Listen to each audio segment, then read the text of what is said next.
I wanted to come live this morning and share with you just a quick devotional thought. I know that we've been getting some great responses from the videos I've done the last couple of weeks, and I just want to make this kind of a point of connection for us as a church, a way for me to kind of share with you a short teaching that I think is relevant to our current situation, as well as to um, give you some updates on some things going on with our church during this time of pandemic and crisis, but also kind of just to share our heart with, hey, here's some things that we're working on as a church, and we want to keep you in the loop.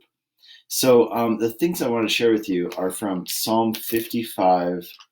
I'm sorry, Psalm 57 and Psalm 77. This past week, so starting last Thursday, and then going up until this coming Thursday, which would be tomorrow, I've been going live every day at noon on Calvary Chapel's Facebook page and leading a live hour of prayer. And we've had so many people tuning in from all over the world. We even had a lady who wanted to give her life to the Lord just recently, which was exciting and great. And so I'm actually going to continue doing that for one more week, but the time will change. I will no longer be doing it at noon. Starting on Friday, I'll be doing it at 1 o'clock here in the Mountain Time Zone. But I'd love it if you'd go and tune in with me and share that with other people. But as part of that, every day what I do is I share a brief message from the Word. And here's some thoughts that I shared a few days ago on there that really encouraged my heart. So here's Psalm 57. I'll just read you kind of the beginning of it, but he says, "Be merciful to me, O God, be merciful, for in you my soul takes refuge. In the shadow of your wings I will take refuge till the storms of destruction pass by." Now, just think about that. I mean, we're asking God to be merciful to us during this time as the world's population. We're saying, yes, Lord, it is in you that our souls take refuge and nothing else. Like, we can't trust in health. We can't trust in money right now. God's stripping a lot of things away from us.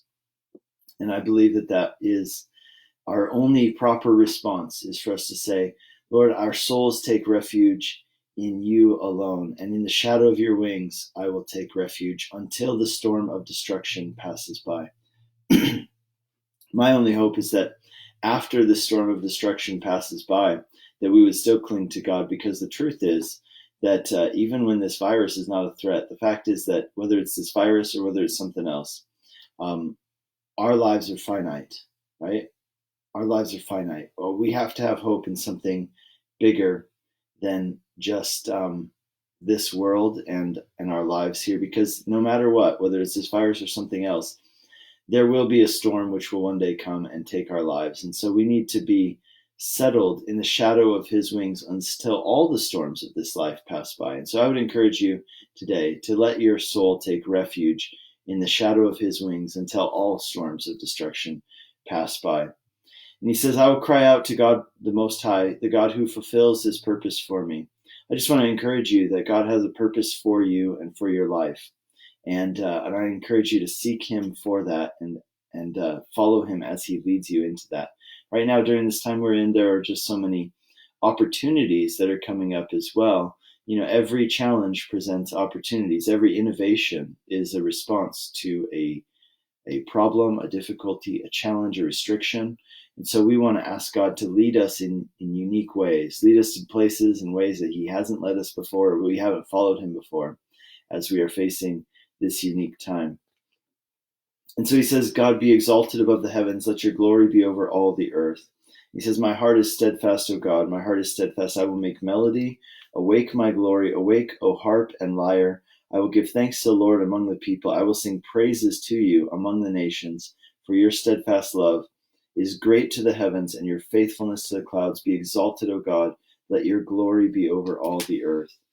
And I love that even in the midst of trial, right? So this is a psalm about being in the midst of a trial and a battle. Even in the midst of that, the psalmist is praising the Lord. He's singing the Lord's praises. And I think that's encouraging for us. I think it's a good model for us. And then I want to skip over to Psalm 77 real quick and share with you some thoughts over there. In Psalm 77, it's called In the day of trouble, I seek the Lord. And there's one thing that really sticks out to me in this psalm that I want to point out to you. So he talks about, I cry aloud to God. In the day of my trouble, I seek the Lord. My soul refuses to be comforted. When I remember God, I moan. When I meditate, my spirit faints. So what he's being really honest about where he's at.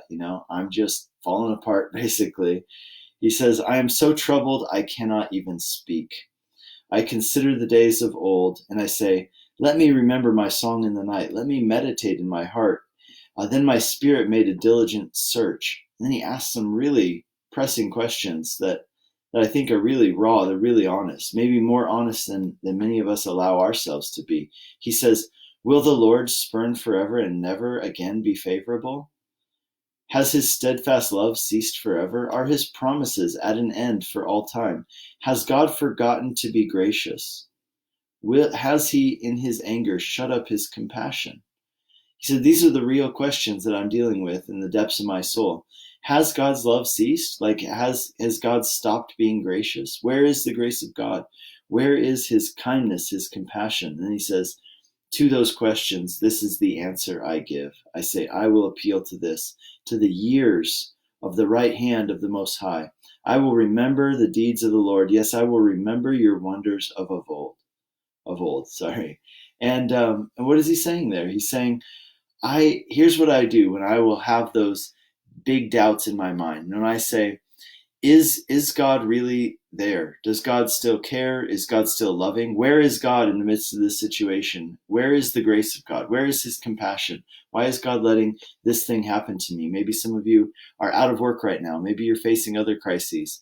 I don't know, but these are questions that we ask at different times in our lives. And here's how the psalmist says, this is what I tell my soul. I say, remember God's works from the past.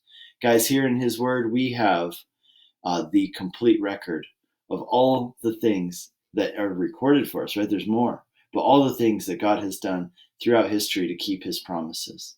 And so we can look at these things, and when we come upon those days of trouble, we can say, like the psalmist said, I will remember his works of old. I will walk in faith because of who he has revealed himself to be, the one who is faithful, the one who saves my life from the pit.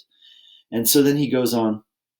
He says, he starts praising the Lord, with your arm you redeem your people. Now here's the part I really wanted to share with you guys. Verse 16 of Psalm 77. When the waters saw you, O God, when the waters saw you, they were afraid. Indeed, the deep troubled.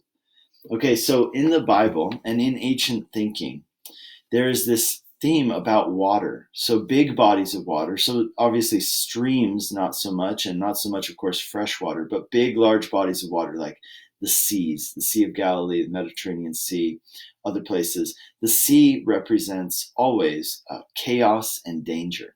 So like, for example, in Genesis 1, where it says that the Spirit of the Lord hovered over the waters. What is that? It represents chaos. There was chaos, and out of that chaos, God brought order, and he brought beauty, and he brought life. Okay, but then you can see in other places in the Bible, like Jonah, right? They throw him over into the sea, and the sea representing chaos, representing something fearful. The other one is, in Jesus, in his time, there's a Sea of Galilee. The storms come up on the sea. The disciples are in danger of losing their lives. They're afraid. And what does Jesus do? Well, he walks on the water, and he calms the water. And what is that speaking of? It's speaking of the fact that in the midst of chaos, Jesus is walking right there in the midst of it. He is the one who is able to calm the chaos and bring it to an end. And so there's this idea. Now check this out. When the waters saw you, O God, the waters saw you and they were afraid. So in other words, when the chaos sees God, God isn't afraid of the chaos. He isn't frightened by the chaos. Rather, the chaos is afraid of God. Right? And indeed, the deep trembled. Again, a symbol of something that they would have been fearful of, right? The deep, the depths of the ocean that swallow you and don't give you back. He says, indeed, the deep trembled. And then he goes on and he says, God, clouds pour forth water, skies gave forth thunder, your arrows flashed from every side, the crash of your thunder was in the whirlwind. And then he goes in verse 19, he says, a path was made through the sea, of course, an allusion to the Red Sea and the Exodus how the waters split and God made a clear way. He brought order out of the chaos and made a clear way for the people to walk and for salvation. He says, though your footprints were unseen, you passed through. And it's that idea that though we cannot see him, we trust in him. That's the essence of faith. We know that even in the midst of our present situation, which might seem so chaotic, right, with financial markets being in upheaval, with many of the parts of the economy struggling, with many people being sick right now, many people being afraid of being sick. I want you to know that God looks at that. He doesn't tremble. Rather, the chaos looks at God and it trembles. He makes a way in the chaos for us to walk through on dry ground, on a clear path. Even though his footsteps are not seen, he is there. The whole point being that though we do not see him, don't imagine that with God's silence, in other words, with God's silence does not mean absence. With God, even though you don't see that he's working, oftentimes that's when he's doing his most profound work. Remember the story in 2 Kings chapter 6, we studied it earlier this year, about Elisha the prophet and his servant in the town called Dothan. And there in Dothan, they were surrounded by the army of the Syrians, and the servant went out and he said, Elisha, we're surrounded. What are we going to do? And Elisha said, don't fear, because those who are with us are more than those who are with them. And the servant was like, what are you talking about? I can see that there's two of us here, right? It's not like there's a lot of us, not a lot of people with us. What are you talking about? Those who are with us.